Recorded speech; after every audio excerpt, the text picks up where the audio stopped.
সব দোষ এই শালার। এই শালা এসে আমার ভাত মেরে দিয়েছে। এই আমাকে একদম বকাঝকা করবি না বলে দিলাম। দেশ এখন ডিজিটাল হয়েছে, তোকে এখন আর মানুষ ব্যবহার করতে চায় না।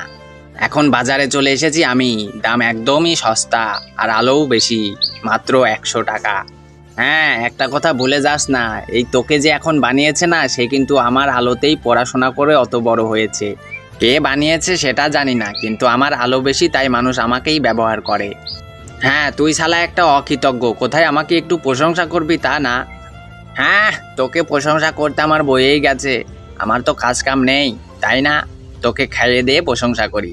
হ্যাঁ, ঠিক আছে, প্রশংসা করতে হবে না, কিন্তু একটা কথা ভুলে যাস না, তুই যখন আলো দিতে পারিস না, ফুটুস করে চলে যাস, তখন কিন্তু মানুষ আমাকেই ব্যবহার করে। আর কম বেশি আমি প্রত্যেকের ঘরেই আছি, সুতরাং সবাই আমাকে পছন্দ করে, ভালোবাসে। শালা একটা অকৃতজ্ঞ, থাক।